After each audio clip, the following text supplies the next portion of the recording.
Hi, my name is Dr. Campbell, and today I wanted to reach out to the Melrose School District, who is now facing some allegations of racial discrimination, and I want to talk about how they should respond to those racial allegations.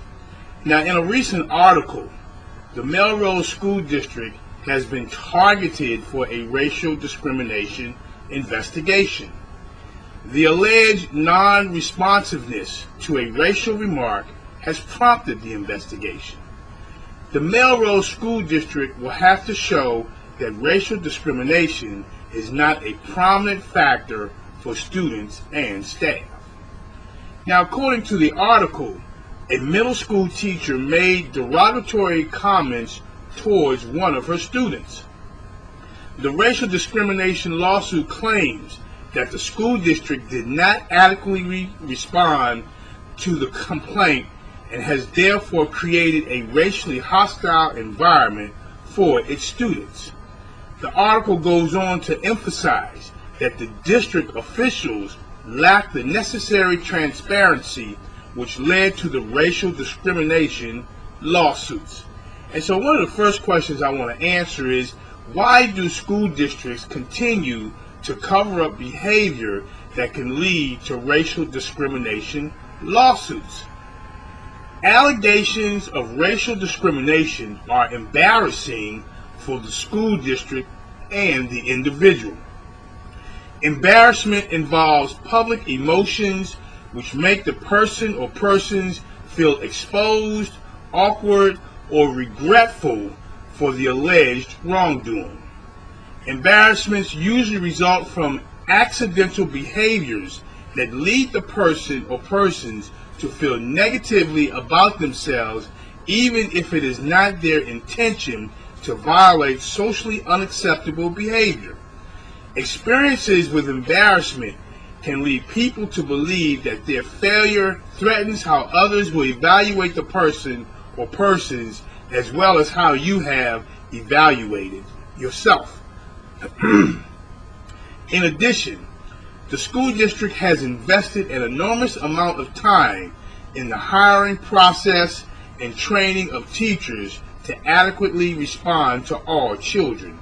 In an effort to reduce the backlash associated with racial discrimination, many school district administrators may opt to cover up racial discrimination to protect themselves and the school district. The behavior that school districts exhibit when covering up racial discrimination is consistent with the behaviors of a dysfunctional organization. And so now let's talk about what are the behaviors of a dysfunctional organization that can lead to racial discrimination. Dysfunctional organizations exhibit several characteristics that are detrimental to its existence. While Chris Argyris in 1990 charted 4 factors that contribute to the dysfunctional organization, I propose that there are 5 different levels that contribute to the dysfunctional organization. The foundation for the dysfunctional organization begins with each person's use of defense mechanisms for coping. Defense mechanisms are the unwritten rules an individual learns and utilizes to effectively deal with circumstances that are upsetting, embarrassing, or threatening. And I spoke about embarrassing moments previously. The second level is skilled incompetence, which is the outcome of the defense mechanisms we have internalized. When the defensive behaviors we've learned are transformed into a learned behavior, that behavior becomes a skill, albeit an incompetent skill, that we consider necessary in order to deal with issues that are embarrassing, threatening, or upsetting. A skill that is learned from the regular application of a dysfunctional defense mechanism has a high degree of incompetence embedded within it, because we are unaware of how this skill will impact our future. Skilled incompetence transforms into a defensive routine. Defensive routines are the third level. When the skilled incompetence is automatically exhibited At all times, the behavior is now a defensive routine. Defensive routines lead to fancy footwork. Fancy footwork is the fourth level.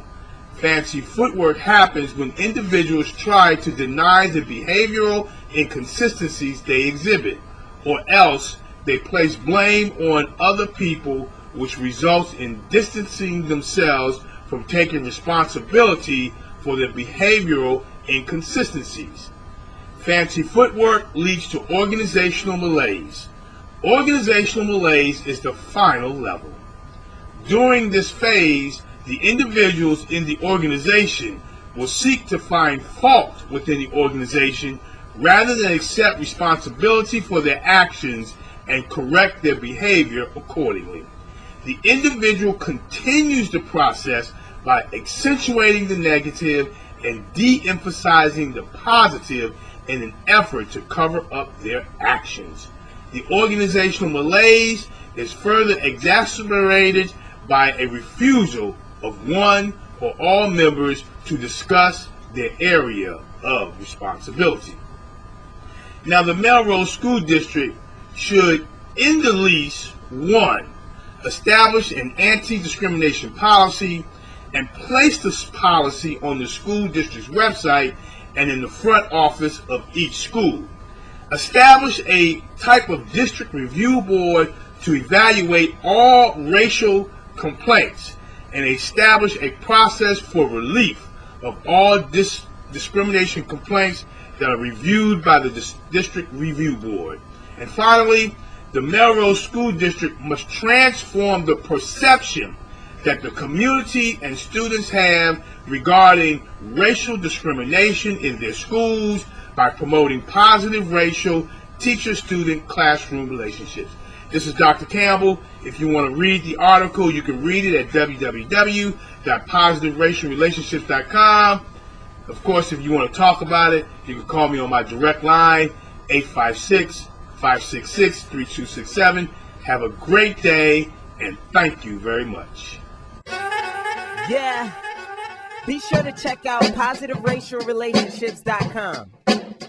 Check it. Look, pull your pencils out, class is in session. Let's focus on loving our neighbor without a question. Visit positiveracialrelationships.com. Lead a classroom together like a marriage bond. Kick racism out, that ain't what life's about. For more information, check the website out.